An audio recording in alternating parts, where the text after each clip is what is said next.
What's going on, everybody? Welcome to another Angle of Pursuit podcast, your fantasy football, sports betting, and NASCAR home here at fakepigskin.com. I am your host, Kyle Robert. You follow me on Twitter at @NotoriousKRO. With me, as always, it's Brian Greasy Rules Twining. What's up, Brian? What's going on, Kyle? I'm so excited as we're recording this prior to the kickoff of the Kansas City Chiefs at Baltimore Ravens game, which is going to be another fantastic game on this Week 3 slate. And I'm just hoping it lives up to the hype. I'm a little worried it's not, just because New Orleans, Green Bay ended up being the shootout, exciting game we wanted.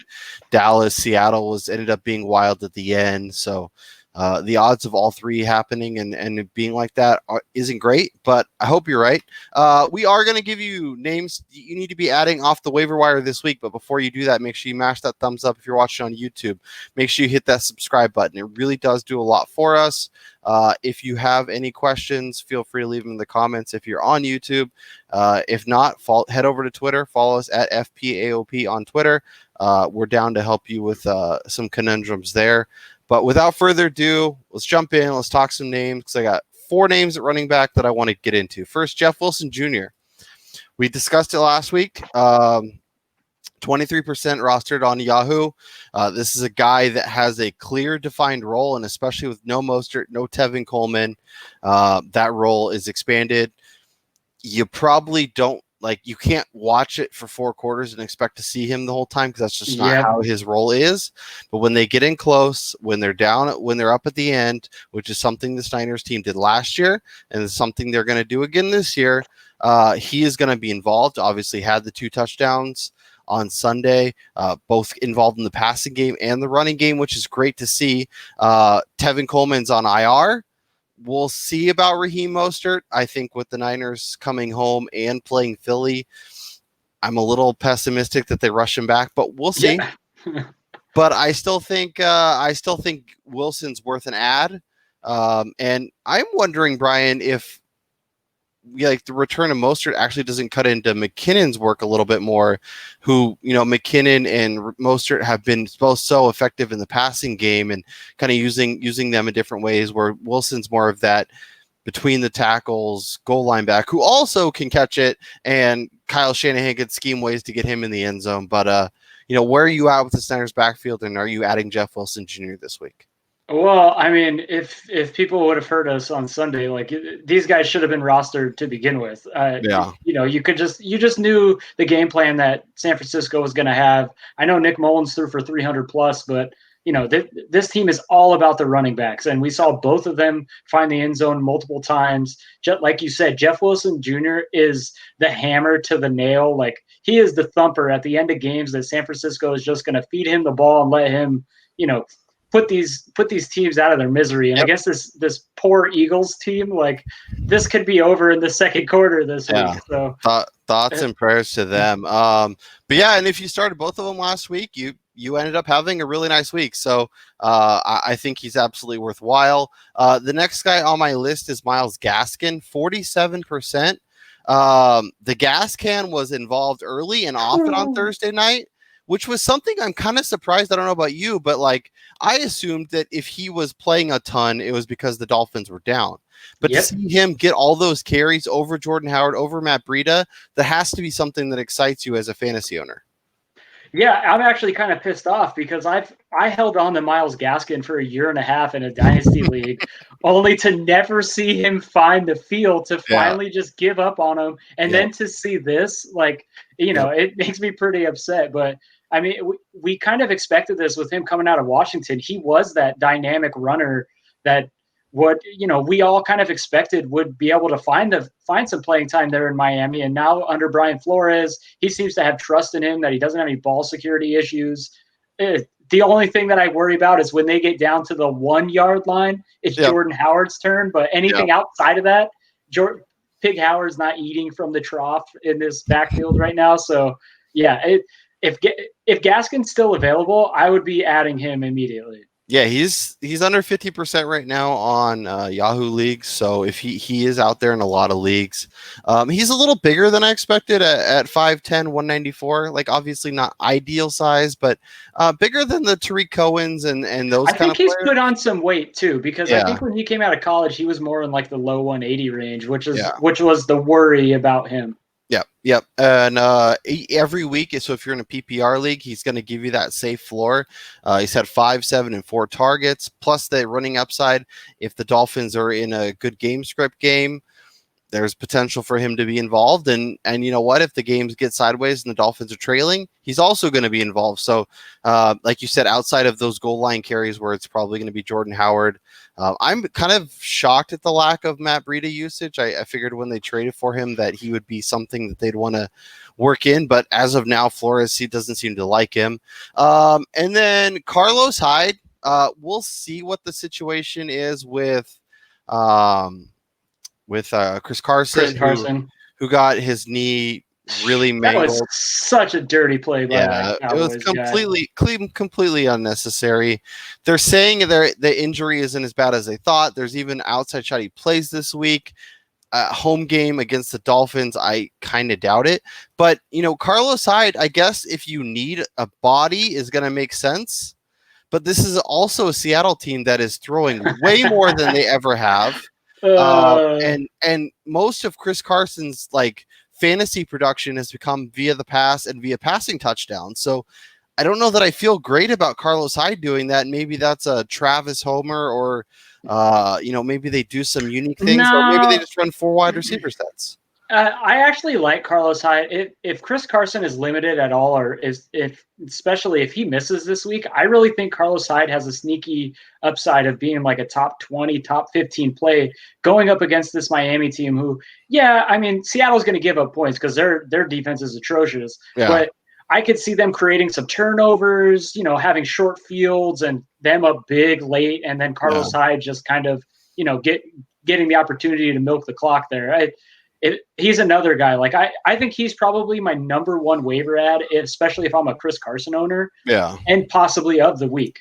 Yeah, let's talk running back. So Jeff Wilson Jr., Myles Gaskin, Carlos Hyde. If you need somebody this week to start at running back, rank them 1, 2, 3. Oh man.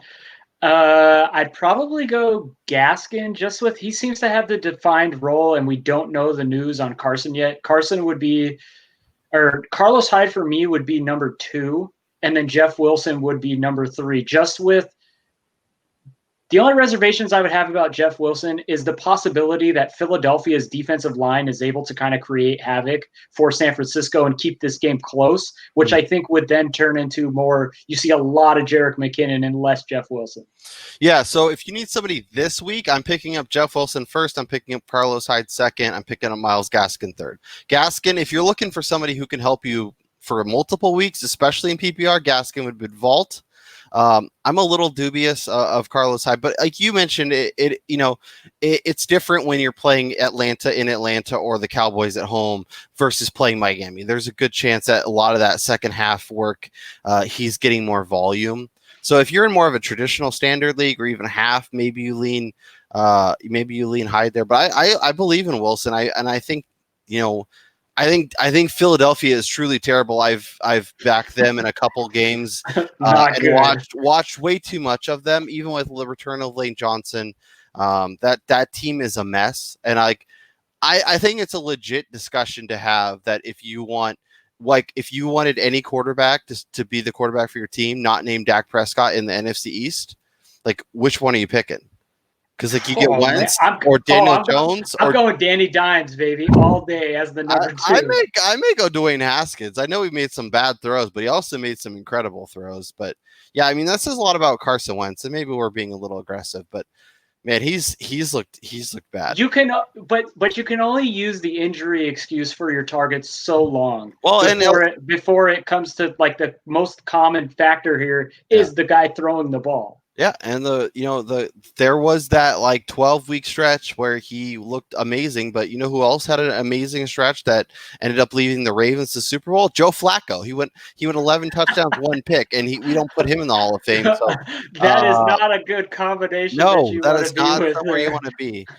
Yeah, so Hyde or Wilson for our Brian and I's guys, and then Gaskin if you need a little bit longer play. If you are set at running back, which is probably very uncommon, but Alexander Madison needs to be owned. Dalvin Cook Yes. hurt his foot in the game against Tennessee, was able to finish it fine. I think he'll play again this week, but Madison needs to be owned because that is an offense that, despite what we saw, and we'll talk Justin Jefferson here in a second, is that it wants to run the ball, and run the ball some more. And Madison's already getting involved. So if you're desperate and need a running back in a pinch, Madison could make sense as an RB2 or a potential, deeper league flex play. But yeah, his ownership should be like 75, 80%. I know it's going to be hard with injuries and whatnot, but if you have IR slots, if you have extra pieces that aren't going to play, like if you're a Mahomes owner, if you're a Lamar owner, don't hold on to a second quarterback, pick up a guy like Alexander Madison, because he has top 5 at the position upside, especially with Barkley out, McCaffrey out, like that. He has a really good chance.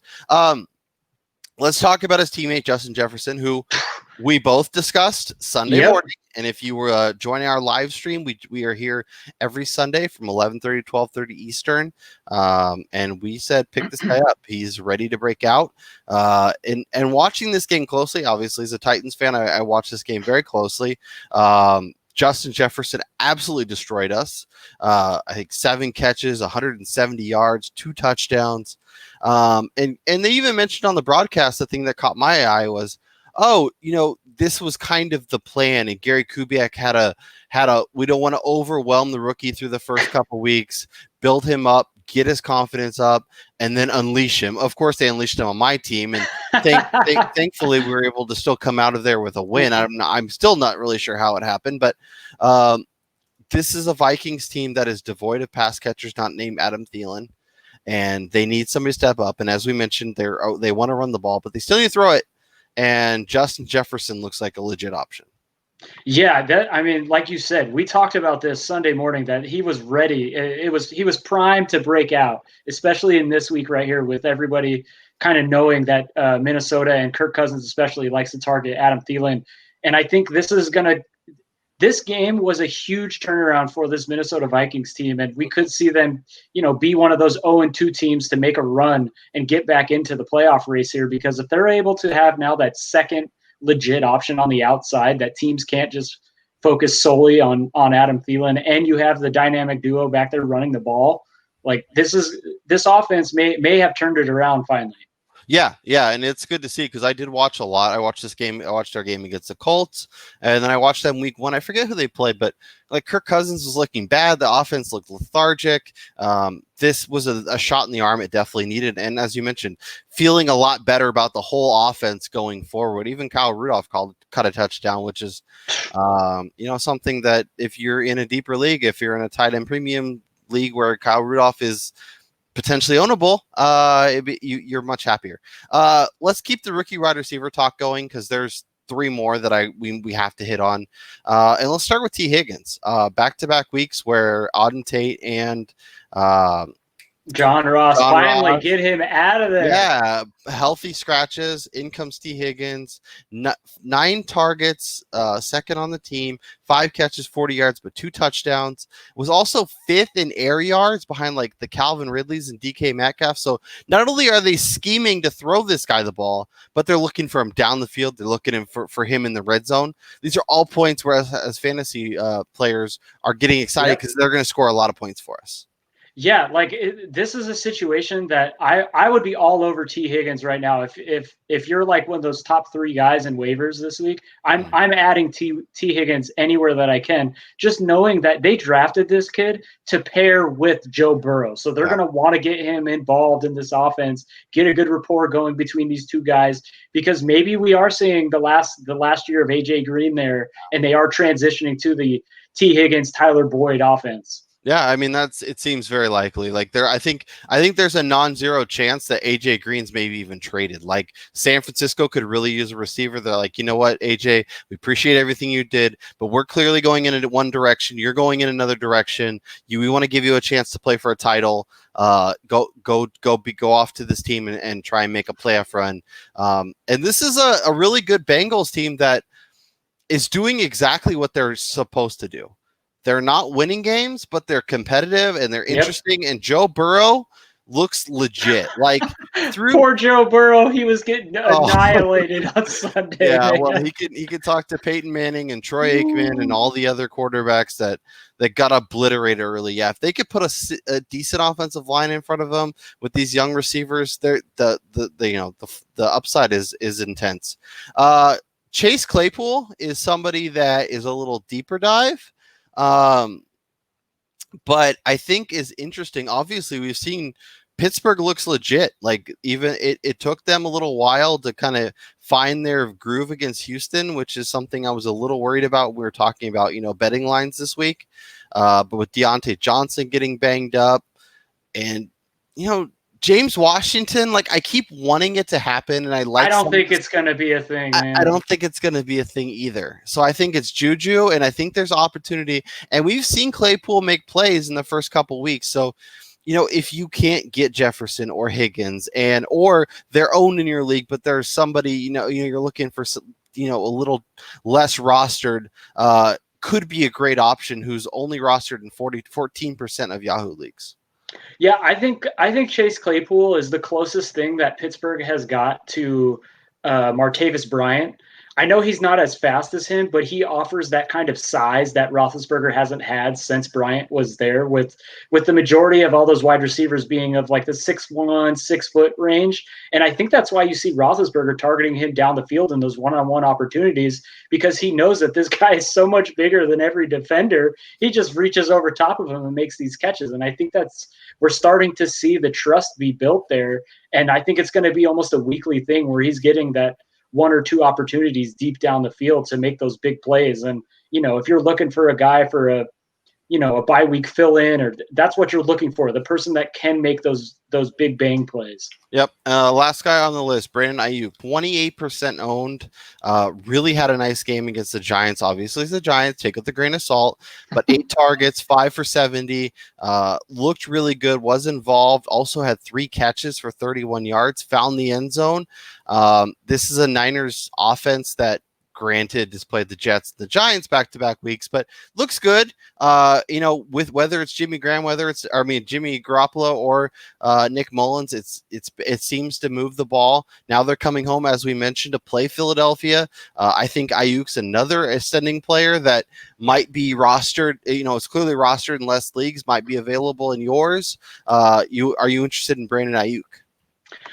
So I like Aiyuk, but not as much as the other 3 guys, just for the fact that San Francisco is going to lean really heavily on those running backs, and there's talk that Debo is going to return to practice on Wednesday, so we don't really know what his availability is going to be going forward. And I see Aiyuk and Debo kind of playing a very similar role as far as like being utilized in the running game. And, so I think when Debo returns, you'll see them kind of, 1 week it'll be Samuel, the other week it'll be Aiyuk, and there'll just be so much uncertainty with the way that they run that offense there that it's not a situation that I would be comfortable with as like a wide receiver 2, but as a bench guy, yeah, definitely get him on your roster. It is he's interesting because I think you can add him and play him this week if you need a receiver.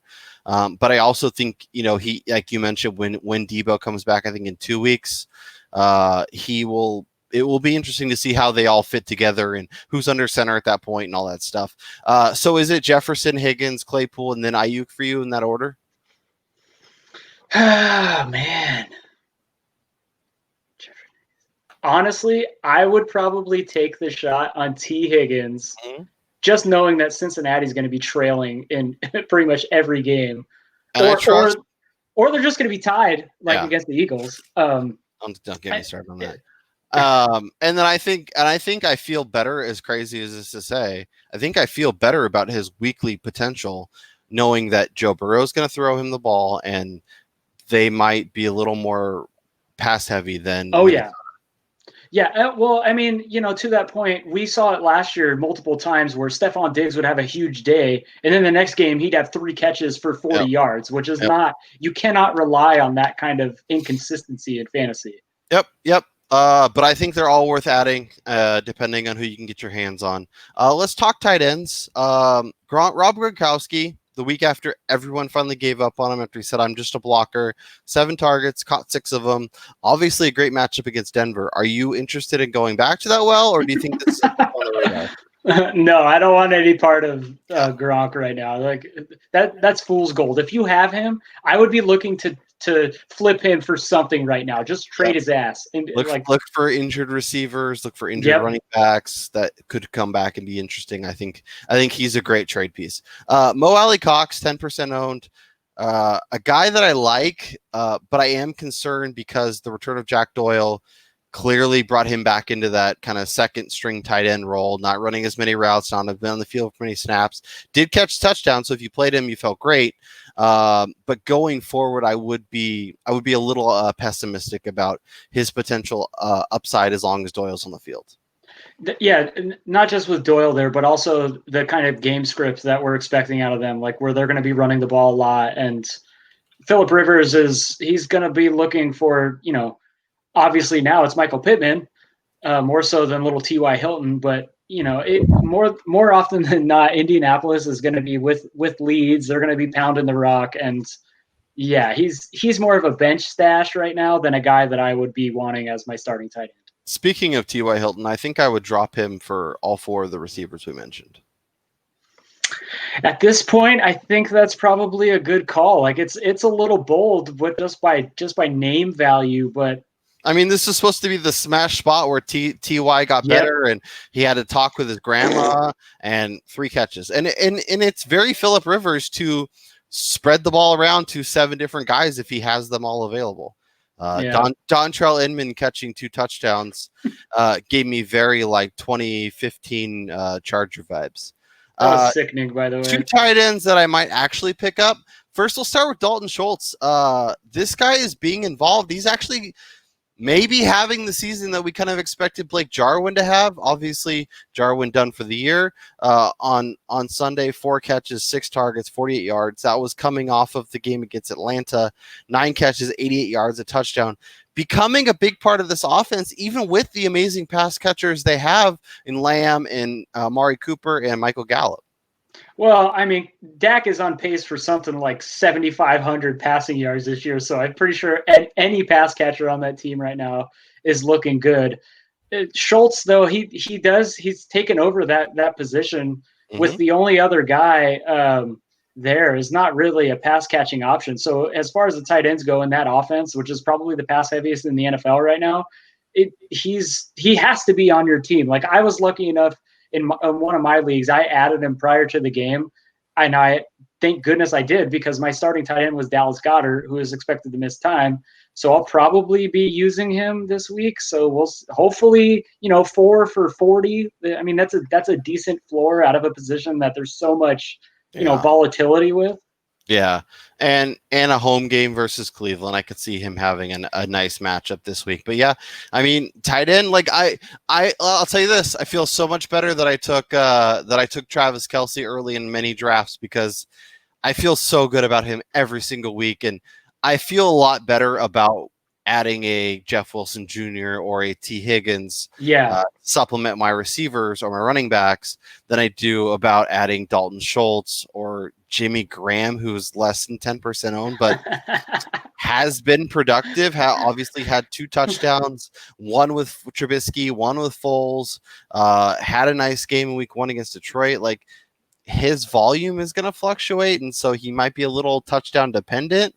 But with games coming against Indianapolis, Tampa Bay, Carolina, the Rams, New Orleans, like there's opportunities for Jimmy Graham to have production. And with Nick Foles, I think I feel better about the passing game of the Bears kind of as a whole. So, I think also to that is I think the injury of Tariq Cohen. We were talking prior to this about Cordero Patterson, and he's probably not going to be a thing. But so the passing game activity that Tariq Cohen normally receives, I see that being more spread out amongst the wide receivers and potentially Jimmy Graham. So there's going to be a little bit more to feed from on the outside in terms of passing. And I think they go a little more pass heavy now with BDN back there throwing passes instead of little Mitchell.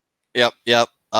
Speaking of quarterbacks, if we're looking to stream this week, if we're cutting bait with Carson Wentz, who's looked awful. He is terrible. And by the way, I don't know if you've looked at the Eagles' upcoming schedule. They are at San Francisco, at Pittsburgh, home for Baltimore. Like you're not playing him for those 3 matchups. He's going to get lit up. I think there's a non-zero chance that Jalen Hurts is starting one or more of those games, either during that stretch or following that stretch. Yeah, definitely. If I'm a Carson Wentz owner, I've probably already given up on this season. But yeah, if we're talking streaming quarterbacks, I'm going with an oldie but a goodie, and a guy who has the best style in the NFL, and that's Ryan Fitzmagic, baby. Dude has had over 25 fantasy points each of the last 2 weeks. We saw him last week running like he was freaking Tim Tebow, and he gets to play Seattle.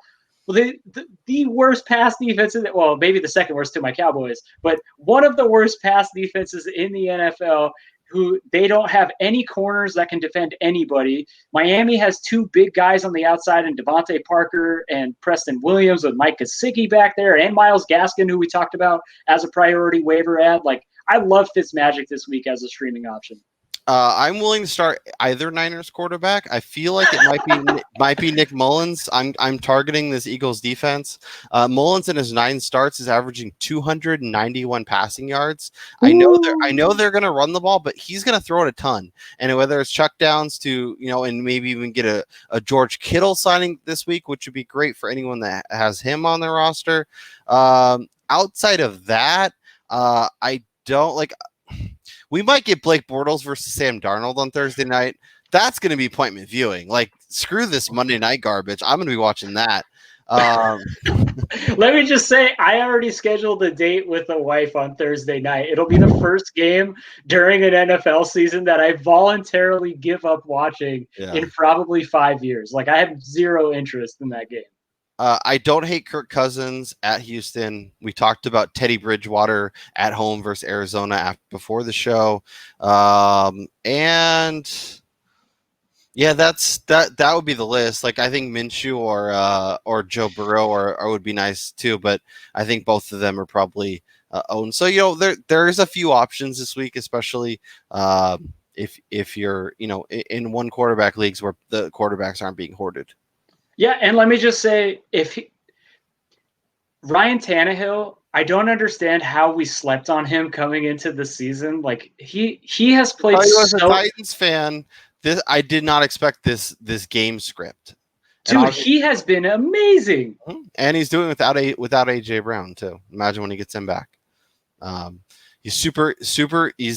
I think the knowing Derrick Henry is there makes it a lot easier for him, that even on his limited amounts, he's getting good opportunities when he gets the chance to throw the ball. So, all right, Brian, this is fun. Obviously, we went a little longer than we anticipated, but lots of good nuggets, lots of players. Let us know in the comments who you are picking up this week as a preemptive pick. So who are you looking at saying, you know what, they're not going to be popular this week, but I'm adding them now because in week 5 and week 6, they're going to be the names that everyone's running to the waiver wire to blow their fab on. So let us know in the comments who that is. As I mentioned, we are here on Thursdays to break down the upcoming slate, and we are here Sunday mornings. Join us, bring questions. We're always down to help you figure out your rosters. Are we going to get it right 100% of the time? Absolutely not, but we're going to give you the logic, the reason. We can't predict when Russell Gage is going to get injured and miss the game, and we can't predict Deontay Thompson in a smash spot is going to get hurt. But you know what we're going to do? We're going to be here to react to everything and get you set for another upcoming week. For Brian Twining, I'm Kyle Robert, and we'll talk to you guys next time.